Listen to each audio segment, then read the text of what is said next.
दोस्तों, नमस्कार। कैसे हैं आप सब? आशा करती हूँ आप सब अच्छे होंगे। और दोस्तों, आज मैं बात करने वाली हूँ कि कभी भी ईश्वर से क्या मांगना चाहिए। अगर हम ईश्वर से कुछ मांगते हैं तो ईश्वर हमें पूरा करते हैं, लेकिन ईश्वर को अगर हम मांग ले तो ईश्वर हमें क्या देंगे? वो तो उनके सारे सामान, सारे हर चीज़, सारे ऐशो आराम हमारे हो जाएंगे, क्योंकि जब हम जिसे हम अपना लेते हैं उसका तो हर चीज़ हमारा अपना हो जाता है। क्योंकि देखिए, ईश्वर से हम मांगते हैं कि हे ईश्वर, मुझे धन दे दीजिए, लेकिन हम धन न मांग करके ईश्वर से मांगे कि हे ईश्वर, आप मेरे हो जाइए। ईश्वर जब मेरे हो जाएंगे तो उनका धन, उनका ऐशो आराम, उनका ये दुनिया, उनका ये पेड़ पौधा, पशु पक्षी, प्यार करने वाला जब उनका है और उनसे उन्हीं को हम मांगते हैं तो हमारे हो जाएंगे ना। तो ये सारे तो हमारे हो जाएंगे, तो हमें ईश्वर से मांगने की क्या ज़रूरत है? जब हम ईश्वर से ही मांगेंगे तो ईश्वर को क्यों नहीं मांग ले? जैसे प्रभु आपसे क्या मांगूं, आप ही को मांगता हूँ।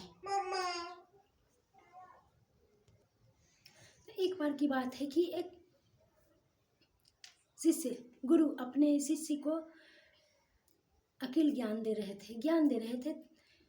तो पहले के ज़माने में लोग, गुरु क्या करते कि एक पेड़ के नीचे छाँव में एक ऊंचे चबूतरे पे बैठ जाते थे और हल्के से नीचे शिष्य बैठ जाता और गुरु उसे ज्ञान देते।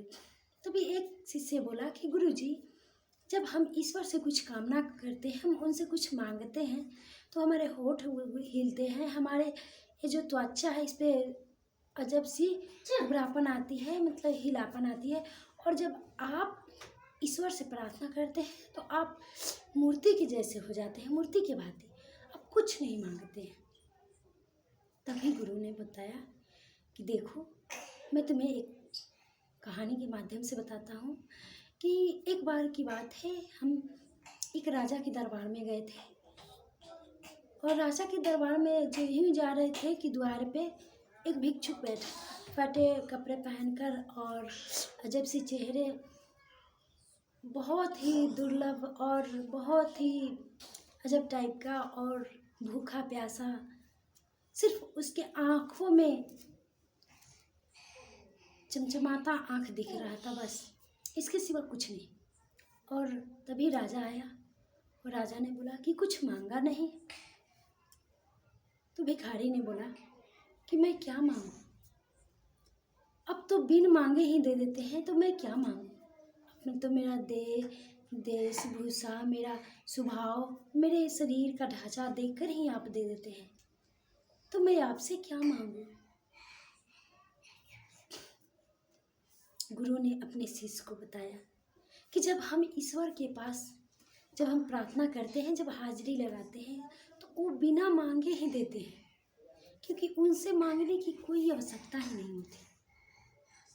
वो हमें बिना मांगे ही देते हैं, और उनसे जो हम मांगेंगे उन्हीं को अगर मान ले तो क्या, कितने महान हो जाएंगे हम, हमारे ईश्वर हमारे हो जाए। जिस तरह वो भिक्षुक सिर्फ हाजिरी लगाया वहाँ द्वार पे राजा के, तो उसे बिना मांगे ही मिल गई, उसी तरह हम भी अपने ईश्वर के दरबार में आँख मूंदकर उनके अपने आत्मा को परमात्मा से जोड़े और कामना कुछ नहीं, सिर्फ ईश्वर को अपनाए, वो सब कुछ तुम्हारे पास रख देंगे। So thank you for watching.